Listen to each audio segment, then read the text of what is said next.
नमस्कार, मैं हूं आपके साथ अभिषेक पुंडीर। बांग्लादेश में दो गठबंधन लड़े। एक गठबंधन के साथ 10 पार्टियां थी तो दूसरे गठबंधन के साथ 11 पार्टी थी। 11 पार्टियों वाला गठबंधन 70 के सीटों के आसपास निपट कर रह गया। उसका नाम था जमात का जो गठबंधन था। लेकिन बीएनपी ने एक बहुत बड़ी जीत दर्ज की है। 212 सीटों के आसपास फिलहाल बताया जा रहा है कि 212 सीटों पर जीत दर्ज कर चुकी है बीएनपी। तारिक रहमान अब आने वाले वक्त में प्रधानमंत्री पद की शपथ लेंगे, क्योंकि बीएनपी की तरफ से इकलौता एकमात्र चेहरा जो रिकॉग्नाइज है वो तारिक रहमान ही है। पिछले साल ही वो 17 साल के निर्वासन के बाद लौटे हैं। प्रधानमंत्री मोदी ने गिनती बांग्लादेश में पूरी भी नहीं हुई, नतीजे पूरी तरीके से नहीं आए और तारिक रहमान को बधाई का संदेश दे दिया और उस बधाई के संदेश में बताया कि किस तरीके से बांग्लादेश के साथ भारत है। भले ही ये जो 18-20 महीने का यूनुस वाला पीरियड रहा वो भले ही तलखियों भरा रहा, दिल्ली और ढाका के बीच भले ही दूरियां बढ़ी, लेकिन अब उन दूरियों को शायद कम करने का वक्त आ गया है। क्योंकि निधन के जब उनकी माताजी का निधन हुआ था खालिदा जिया की, तब विदेश मंत्री एस जयशंकर को भी वहां पर भेजा गया था। लेकिन आज बात करेंगे कि पुरुष प्रधानमंत्री बांग्लादेश में सफल नहीं हो पाए हैं। बांग्लादेश का इतिहास यह कहता है 1971 के बाद बांग्लादेश में पुरुष प्रधानमंत्री सफल नहीं हो पाए हैं। और यह सवाल इसलिए उठाया गया है क्योंकि पिछले 35 साल का अगर आप रिकॉर्ड देखेंगे तो दो महिला प्रधानमंत्री बांग्लादेश ने देखी है। पहली शेख हसीना और दूसरी खालिदा जिया। एक बार शेख हसीना, एक बार खालिदा जिया, या फिर 2 बार खालिदा जिया, 2 बार आपका शेख हसीना। इन दो महिलाओं ने ही गद्दी संभाली है बांग्लादेश की, और बांग्लादेश की सत्ता को अब आदत हो गई है एक महिला प्रधानमंत्री की। तो इसलिए कहा जा रहा है कि क्या तारिक रहमान अपना जो कार्यकाल है 5 साल का उसे पूरा कर पाएंगे। देखिए, बीएनपी ने कुल 300 सीटों वाली संसद में 299 में से 212 सीटें जीत ली हैं, ऐसा फिलहाल कहा जा रहा है, जिसमें 2/3 बहुमत से वो बहुत ज्यादा आगे निकल चुकी हैं। 286 सीटों के नतीजे आने के बाद ही यह बहुमत पूरी तरीके से साफ हो गया था। तारिक रहमान ने 2 सीटों से चुनाव लड़ा और दोनों पर जीत हासिल की।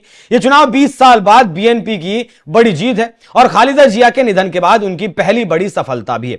आवामी लीग की पार्टी को इस चुनाव में बैन कर दिया गया था। पिछला जो चुनाव हुआ था 2024 में, उस चुनाव में उनके ऊपर धांधली के आरोप लगे थे। छात्रों ने आंदोलन किया और फिर शेख हसीना को बांग्लादेश छोड़कर भागना पड़ा। भारत में वो फिलहाल राजनीतिक शरण लिए हुए हैं।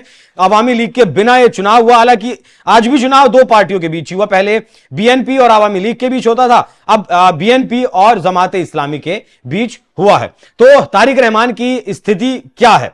फिलहाल वो बीएनपी के चेयरमैन हैं, प्रधानमंत्री पद के प्रमुख दावेदार हैं, फिर कहें कि वही प्रधानमंत्री पद के रूप में शपथ लेंगे। 17 साल के बाद वो लंदन से लौटे हैं। लंदन में वो जो जब रह रहे थे तो भारत के जो कॉन्सुलेट हैं वहां, उनसे बहुत अच्छे रिश्ते उनके बताए जाते हैं। जीत के बाद वो सत्ता संभालने के सबसे बड़े दावेदार हैं। लेकिन जीत के आगे डर भी है, क्योंकि बांग्लादेश की राजनीति महिला नेतृत्व की आबादी हो चुकी है। 1988 1989 की अगर बात करें तो काजी जफर अहमद के बाद से कोई पुरुष प्रधानमंत्री बना ही नहीं। यानी 35 साल बाद कोई पुरुष प्रधानमंत्री बांग्लादेश में बनने जा रहा है।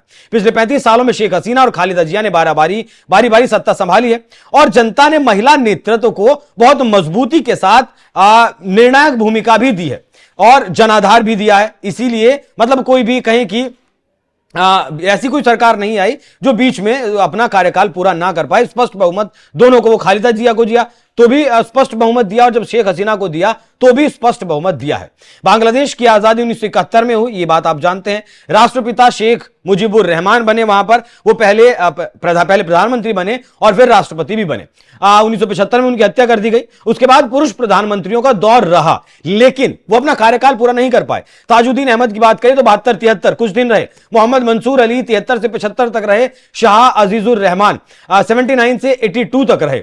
मिजानुर रहमान चौधरी की अगर बात करें तो वो 86 से 88 के बीच रहे और काजी जफर अहमद 89 से 90 के बीच, उन्होंने भी लगभग 1-1.5 साल का कार्यकाल किया। इनमें सैन्य तख्तापलट भी शामिल है और राजनीतिक तौर पर दखल अंदाजी भी शामिल है। पूरी तरीके से जिस वक्त पुरुष प्रधानमंत्री बांग्लादेश में थे तो राजनीतिक तौर पर बांग्लादेश अस्थिर रहता था, लेकिन जैसे ही महिलाओं के हाथ में बांग्लादेश की कमान आई तो बांग्लादेश की सत्ता स्थिर हुई। जिस भी महिला ने उसकी कमान संभाली वो स्थिरता के साथ पूरा कार्यकाल किया। 1991 के संसदीय लोकतंत्र बहाल होने के बाद राजनीति खालिदा जिया और शेख हसीना के इर्द गिर्द सिमटने लगी, जो 1991 से 2024 तक सत्ता आपस में बांटती रही और इस एक स्थिर सरकारें चलाती रही। बहुत लंबे वक्त के बाद कोई तख्ता पलट जैसी घटना 2024 में बांग्लादेश में हुई है, या फिर कहें कि 91 से पहले ये घटनाएं बांग्लादेश में हुआ करती थी, लेकिन इन 35 सालों में ये घटनाएं नहीं हुई। ऐसे में इसलिए कहा जा रहा है कि तारिक रहमान की जो राह है वो आसान नहीं है।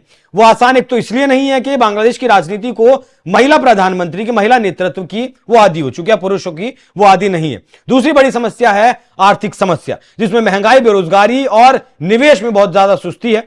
छात्र आंदोलन की पृष्ठभूमि और राजनीतिक अस्थिरता भी उनके लिए बहुत बड़ी एक चुनौती सामने हो सकती है। जनता बदलाव चाहती थी, जनता स्थिरता चाहती थी, इसीलिए शायद बीएनपी को चुना गया है, नहीं तो जनता वहां पर जमात को भी चुन सकती थी। लेकिन अब पुरुष नेतृत्व कितनी स्थिरता बांग्लादेश को प्रदान कर पाता है, यह अपने आप में बड़ा सवाल है। अंतर्राष्ट्रीय समुदाय अवामी लीग के बहिष्कार पर लगातार सवाल उठा रहा है और हालातों पर भी वो नजर रख रहा है। तो फिलहाल जो पूरा नेतृत्व है वो किसके इर्द गिर्द रहने वाला है? तारिक रहमान के इर्द गिर्द रहने वाला है। लेकिन क्या वो अपनी माता जी की तरह बांग्लादेश की सत्ता को संभाल पाएंगे, अपना वक्त पूरा कर पाएंगे? वो अपने आप में एक बड़ा सवाल है। बाकी आप लोग इस विषय पर क्या सोचते हैं? कमेंट बॉक्स में अपनी राय जरूर दीजिएगा। नमस्कार।